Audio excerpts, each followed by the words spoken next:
Jadi pemirsa, seperti apa sebenarnya prosedur resmi jual aset tanah negara? Kemudian di mana sebenarnya celah tipikornya? Kita akan bahas hari ini bersama mantan penyidik KPK Yudi Purnomo. Mas Yudi, selamat pagi.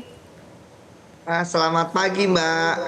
Oke, Mas Yudi, saya langsung saja. Jadi dengan kasus yang saat ini sedang bergulir dan banyak yang akan dilakukan pemeriksaan, di mana sebenarnya celah tipikor itu besar kemungkinan terjadi? Ya, kalau kita bicara langsung fokus di masalah terjadinya jual beli tanah negara oleh negara, maka kalau kita berdasarkan aturan yang ada kan di dalam Undang-Undang Nomor 2 Tahun 2012 sebenarnya sudah jelas ya bagaimana mekanisme pengadaan tanah bagi pembangunan untuk kepentingan umum. Artinya tanah negara itu tidak bisa diperjualbelikan ya. Artinya mereka hanya bisa tanah tersebut misalnya diruslah ataupun ditukar guling, misalnya dari satu daerah ke daerah yang lain. Itu yang pertama. Kemudian yang kedua, kita tahu bahwa KPK sendiri sudah sekitar 11 bulan ya sampai November ini dari awal tahun melakukan upaya penyelidikan. Artinya tentu sudah semakin mengkerucut ya dari proses perencanaan sampai berjalannya kereta api ini kan memang tidak ada mangkrak, tidak fiktif ya, tetapi kemudian ternyata ditemukan adanya dugaan tindak pidana korupsi di dalam pengadaan tanah. Artinya bisa jadi bahwa ada oknum-oknum yang bermain di sana ya menjadikan tanah negara itu menjadi milik pribadi kemudian dijual, itu yang pertama. Ataupun yang kedua ada selisih ya antara tukar guling yang memang itu sering terjadi ketika ada tukar guling, Mbak. Itu harusnya kan harganya sama, setara. Ya, jadi pasti dalam tukar guling itu akan dipindah ke tempat yang lebih jauh. Nah, tidak mungkin 1.000 meter di tempat yang akan dipindah itu sama ya dengan 1.000 meter tempat yang baru seperti itu. Pasti lebih gitu ya. Nah, di situ biasanya selisih harga juga bermain. Jadi sampai saat ini kan KPK belum jelas nih di mana prosesnya. Karena kita tahu sendiri bahwa kalau misalnya KPK sudah menemukan satu kasus, itu akan menjadi kotak Pandora untuk kasus-kasus yang lain. Kalau kita garis bawahi, Mbak, kalau terkait dengan sebenarnya terkait dengan tukar guling lahan ini kan itu hanya kasus kecil ya dibandingkan dengan sebesar nilai-nilai proyek yang seratusan triliun lebih dari nilai kereta cepat ini yang semua sebenarnya berharap bahwa bukan hanya di saat pengadaan lahan tapi juga di tahap perencanaan seperti itu, Mbak. Iya, Mas Yudi, kita lihat ada tadi Mas Yudi mengatakan tukar guling begitu atau dijadikan milik pribadi dulu kemudian dijual begitu. Ada modus-modusnya kemudian seperti itu.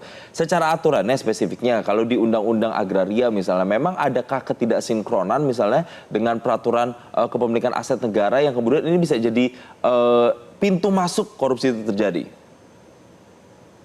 Sebenarnya kan aturan sudah ada. Tadi juga Pak Menteri ATR sudah menyatakan bahwa ya seharusnya semua sudah melalui prosedur ya. Bagaimana terkait dengan para panitia ini ya, panitia pengadaan lahan itu mengecek ya prosedur ya, kemudian kepemilikan, keabsahan, apakah dia sertifikat, apakah hak guna ya, apakah kemudian bentuknya sawah, bentuknya pabrik, bentuknya hanya tanah ya, bentuknya yang lainnya. Itu harganya akan berbeda-beda, Mas. Misalnya kalau dia pabrik ya, tentu harganya lebih mahal. Terkadang ada juga yang menyelewengkan ya, dia bentuknya tanah biasa tapi kemudian agar lebih mahal dianggap sebagai sawah. Dan kalau terjadi korupsi di dalam pengadaan ini, itu memang yang bermain itu sistemik, Mas. Artinya dari panitia ya, dari atasannya ya, kemudian juga dari pihak pemilik tanah dan sebagainya, itu pasti terlibat gitu ya, karena memang sekali lagi kalau bicara tentang tanah itu pasti akan sangat banyak hal terkait, sudah saya katakan, alas haknya seperti apa. Memang kalau misalnya sesuai dengan prosedur pasti nggak akan ada masalah, tetapi kan ini ada masalah. Artinya secara di permukaan prosedurnya memang dilalui, tetapi di materialnya ya tadi bisa jadi ada jual beli tanah tetapi tanahnya itu milik negara, tapi kemudian ada pemusyarakatan jahat, wah ini dianggap aja milik dari seseorang atau milik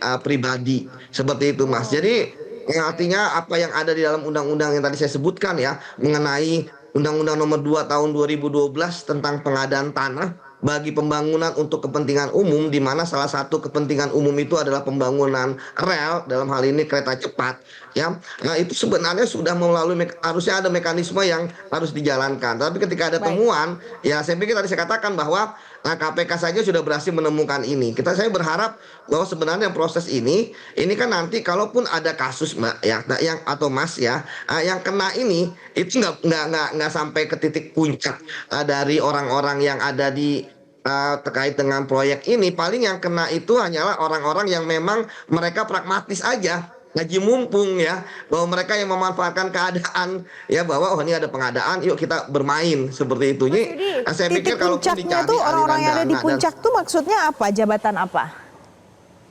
ya misalnya orang-orang yang bertanggung jawab di dalam proses pengadaan ini, ya pengadaan kereta cepat secara proyek ya Mbak ya. Seperti itu. Jadi kalau KPK bermainnya di ranah pengadaan, mereka hanya melokalisir ya pelaku-pelakunya itu ya hanya di yang bermain di pengadaan, yaitu pemilik tanah, ya kan? Entah itu memang tanah milik pribadinya ataupun tanah negara dijadikan pribadi atau bagaimanapun modusnya, ataupun kemudian istilahnya yang beli ya, artinya pengadaan, juru bayarnya dan sebagainya. Hanya sebatas itu sebenarnya Mbak, kalau kita bermain jujur ya terkait dengan apa yang ditemukan oleh KPK. Walaupun kemudian pasti KPK sudah mempunyai target siapa yang menjadi penyelenggara negara. Tapi bagi saya penyelenggara negara ya jangan-jangan Baik. hanya terkait dengan direksi BUMN yang terlibat. Seperti itu Mas.